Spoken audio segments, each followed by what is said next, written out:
Bienvenidos a su podcast Germinar en Grow, capítulo 11.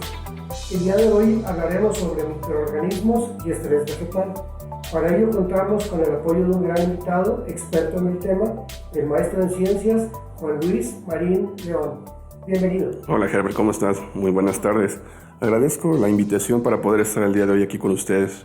Juan Luis, ¿podría usted compartirnos parte de su trayectoria profesional?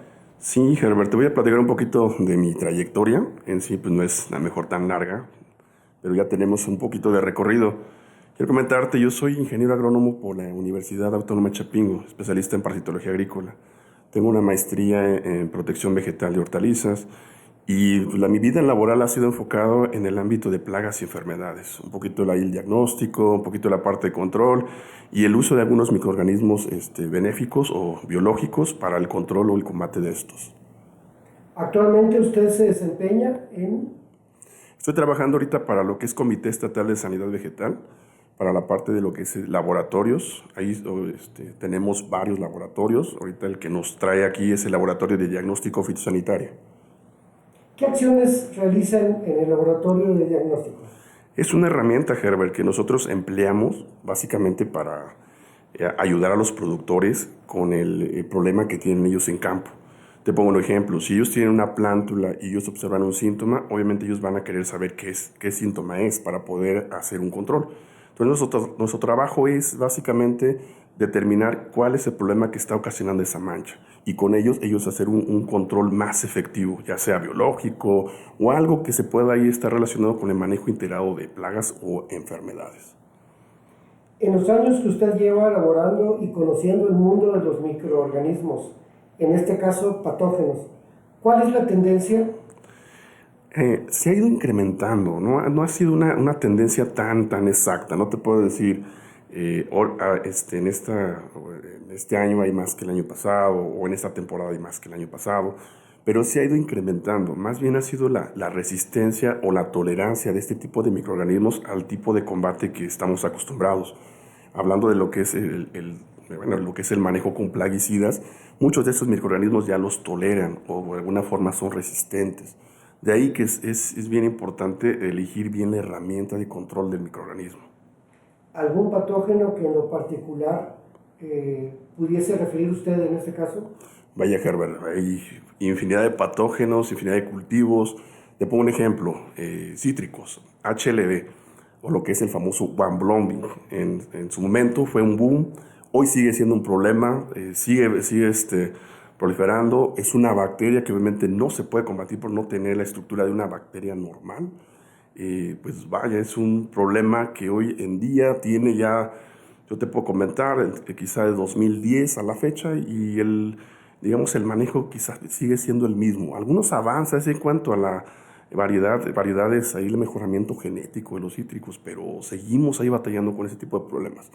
Otro problema pudiera ser jitomate, clavibacter, en el 2007, 2008, el boom, ahí por allí bastantes problemas en zonas hortícolas, obviamente productoras de tomate. Hoy en día sigue siendo también un problema, ya a lo mejor no tan drástico, pero si no tienes el conocimiento de los síntomas o obviamente un poco de control, te sigue ocasionando un problema. Y así podemos decirlo para cada uno de los cultivos. Cada uno tiene en particular un patógeno que obviamente lo agobia, lo estresa o de alguna forma interactúa de manera negativa con él. Se dice que el 95% de los microorganismos que están en el suelo no son cultivables, para que te des una idea. Solamente el 5% de estos son cultivables y son los que nosotros podemos ver en una caja Petri. Es lo que podemos de alguna forma analizar en un laboratorio. Ahora ese 95% que no es de alguna forma cultivable, pues se queda fuera de este análisis. Dentro del 5% normal, pues pueden entrar géneros como Alternaria, Fusarium, Rhizoctonia, y obviamente cada uno con sus diferentes especies. Va a depender ahora del tipo de cultivo, el tipo de microorganismo que pueda atacar en la temporada que obviamente se esté presentando. Es el mismo caso, es el caso de las bacterias. Exactamente, es el mismo caso, con la diferencia en cuanto a bacterias, y hongos y bacterias, que en el caso de las bacterias, hay bacterias que sobreviven bajo condiciones de anaerobiosis. ¿Qué quiere decir esto, Herbert? Que una bacteria va a sobrevivir con condiciones de oxígeno y sin oxígeno. Imagínate una bacteria con esta característica. Tú puedes hacer un control, a lo mejor inundando, para tratar de matar microorganismos, y la realidad es que no le vas a hacer nada. Y una bacteria que es bien común en suelo es justamente Pectobacterium carotoborum, o lo que es Erwinia carotovora. Un problema presente literal en todos los cultivos. Inunda un cultivo de todo a todo y muy probablemente esta bacteria va a hacer su aparición. Otra bacteria que puede también estar ocasionando algún problema es en el caso de tomate. Clavibacter michiganensis, especie michiganensis, es una maravilla en suelo. La transmisión en suelo, obviamente, ahí se va a dar. ¿Qué otra más te puedo comentar, Herbert? Frutillas que ahorita está también de moda, Agrobacterium, o el famoso, ahorita con la nueva nomenclatura, Rhizobium. Es también una bacteria que se ajusta muy bien a las condiciones del suelo y si tú estableces allí el cultivo, va a estar presente. Ahí, justamente dando los síntomas, características, cada una de ellas, pues ya muy específicas. Y de los nemátodos, ¿qué nos comenta Juan Luis? Nemátodos, Herbert, es un área literalmente no abandonada, fíjate, pero en un principio, te hablo de los años, a lo mejor 2000, el boom de los problemas fitosanitarios está enfocado en dos, hongos y la parte de bacterias. ¿Qué pasa? Que los nematodos no fungían un papel importante. Conforme ha ido pasando el tiempo, obviamente esto se ha ido incrementando de tal forma que los nematodos ya están siendo un problema. Y tienen dos tipos de función ahí en los cultivos. Uno, que de manera natural atacan a la planta. La otra es que sirven como vector para las diferentes enfermedades. En este caso, sobre todo, hongos y bacterias. Entonces, imagínate, los productores, la mayoría se va al enfoque del control hacia la parte de hongos y bacterias, pero olvida la parte de los nemátodos. En el análisis o en el diagnóstico, lo recomendable es hacer el análisis de los tres para ver cómo andas. Nos ha tocado productores que tanto es el enfoque del control hacia hongos o bacterias, que hace ese tipo de control y no funciona. Y dice, ¿sabes qué? El control que me recomendaste no me está funcionando. Y otra vez va pues ahí la duda, el estrés de quien vende el producto, quien le está recomendando ahí la sugerencia. Y la realidad es que olvidó un factor que fue la parte de nematodos. Entonces, el solo estar ahí con la gran cantidad de nematodos nuevamente va a hacer que se presente el problema con poquito hongo, que obviamente el suelo, pues sabemos que poquito quede de ese control, pues nuevamente se va a repetir y así es nuevamente como se producen las pérdidas en ese tipo de cultivos, por la interacción de un microorganismo que en este caso quedó olvidado, caso de nematodos. Exacto, Herbert. Correcto. Juan Luis, ¿nos podría usted comentar cuáles son el tipo de nemátodo que más presencia tiene en esta zona? Fíjate que por zonas, Herbert, es el mismo tema. Va a depender mucho también del cultivo, de la preferencia del nemátodo para poder seleccionar qué tipo de cultivo. ¿Del sistema de siembra también? Sí, puede ser también del sistema de siembra, del cultivo que se tuvo anterior también, porque obviamente si tienes maíz o has tenido maíz por 2 o 3 años como tipo monocultivo, muy probablemente la cantidad de nematodos que ataquen a maíz se ha ido incrementando.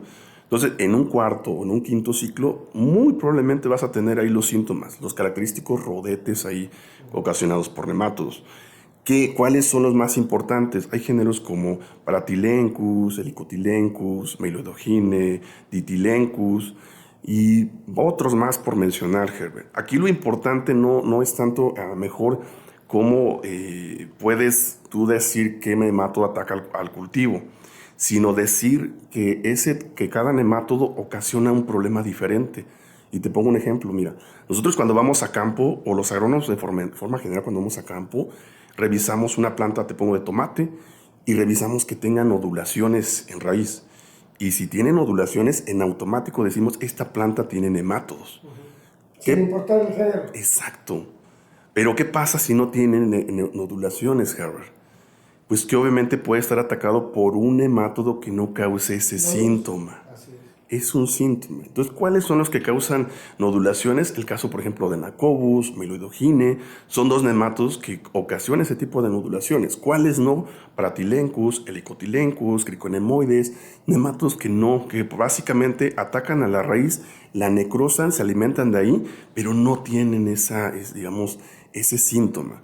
Entonces, siempre es bien importante revisar en un laboratorio qué tipo de nemátodo tienes y no dejarte llevar con la impresión de solamente si no tiene nódulos, no hay nemátodos. Imagínate. Correcto. Imagínate, entonces sí, va a depender mucho del nemátodo, el cultivo, la zona, qué sembraste antes, eso es básico para poder determinar qué nemato estás esperando.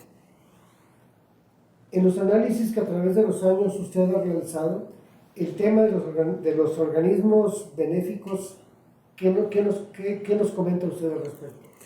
Esa parte, Herbert, pues obviamente de los microorganismos benéficos, día a día tiene pues, ¿qué te puedo comentar? ¿Cuál sería la palabra, la mejor exacta? Utilidad. Porque obviamente estamos volviendo a los principios básicos de lo que es microbiología. Usar un microorganismo en combate de otro, Herbert, sin usar algo diferente. Imagínate poner en un ring a dos microorganismos y ver quién gana. Obviamente uno, pues viene siendo de los bandos rudos, es la bacteria a la mejor mala, contra uno del técnico, una bacteria buena. ¿Cuál esperas que tú gane? ¿Cómo esperas ayudar a que obviamente tu técnico o tu bacteria técnica pueda derrotar a la mala? Pues con el uso de más microorganismos, tratando de apoyarlo con más microorganismos de ese tipo, para que obviamente en lugar obviamente decrementar e incrementar la cantidad de este tipo de microorganismos. Los suelos, desafortunadamente, que tenemos por el mismo aprovechamiento y por las aplicaciones de tipo de plaguicidas, pues obviamente en lugar de incrementarse, se han ido decrementando. Tenemos suelos pobres en la parte de benéficos, porque obviamente cuando hacemos una aplicación de algún plaguicida, nos llevamos tanto a técnicos como a rudos, Herbert. Nos llevamos a todo mundo, ahí nos los llevamos entre las patas, y bueno, pues a veces el desconocimiento, porque eso también te lo puede dar un análisis de suelo, ver cómo andas de la parte benéfica, que te reporten cómo andas de tricodermas, a lo mejor de bacillus, a lo mejor de alguna guauberia, de un micorriza, algo que obviamente esté ayudando a tu cultivo de manera natural y que es algo también que es clásico, es gratis, está de manera natural ahí. Entonces, la parte del uso de este tipo de microorganismos para mí es bien importante y ojalá y se siga usando cada vez más para repoblar y sobre todo recuperar nuestros suelos agrícolas. Correcto. ¿Qué opina usted del estrés vegetal y su relación con los microorganismos? El estrés vegetal juega un factor un poquito, pues, en contra de los cultivos, obviamente. Ahora sí que en caso de los cultivos, ni mucho ni poco, cualquiera de las dos situaciones le hace daño. Mucha agua le hace daño, poca agua le hace daño. Y cualquiera de estos dos factores obviamente va a determinar el ataque de algún microorganismo. Y te pongo un ejemplo, o sea, hablando de una plántula que tú la establezcas y tú la dejes sin agua, ¿qué pasa con la planta? Se empieza obviamente a marchitar y eso le da una condición de debilitamiento. Muy probablemente si está por ahí un nemátodo, una bacteria o un hongo, va a aprovechar esa situación para poder atacarla. Y entonces ya la planta completamente, tú la vas a ver, aun cuando le pongas agua, pues ya la vas a ver atacada. Entonces ya no vas a poder recuperarla de igual forma. Correcto. ¿Qué opina de la apuesta tecnológica de Germinare para coadyuvar en el manejo del estrés vegetal? Se me hace buena, Herbert. Creo que es una buena apuesta el que Germinare haya tomado esta iniciativa. Creo que es importante no tener una planta estresada y que obviamente esto permita conocer al productor en qué momento su planta se estrese. A mí se me hace muy bueno lo que se está trabajando y lo que se está haciendo, obviamente para evitar que desde el inicio de una plantación una planta esté infectada, obviamente por el estrés que esta fue, pues de alguna forma fue sometida o sujeta. Exactamente, Herbert. Juan Luis, ¿algún consejo que desees darle a las nuevas generaciones de cara al futuro de la agricultura? Comentarte que el uso de los microorganismos, yo creo que para allá va la tendencia. La parte de la agricultura la orgánica es para allá va. Entonces yo creo que tenemos que empaparnos primero de las herramientas o de los microorganismos o del conocimiento que tenemos de los microorganismos que tenemos en nuestra unidad de producción. Eso va a detonar el tipo de manejo que podamos darle a nuestro suelo. Y olvidar un poquito ya el uso de la mejor de las herramientas como algunos plaguicidas que de alguna forma generan ese, pues nuevamente volvemos al tema, a lo mejor estrés en nuestras plantas también, esa parte que a lo mejor sí a la planta le cala mucho y por eso de alguna forma también se infecta por otros microorganismos. Agradecemos la participación del maestro en ciencias Juan Luis Marín León, Germinar agradece la atención que todos ustedes han puesto el día de hoy a nuestro podcast. Por favor, estén al pendiente de los siguientes capítulos que se divulgarán en nuestras diferentes redes y plataformas sociales. Herbert, pues de mi parte agradecerle a todo el equipo Germinare por la invitación.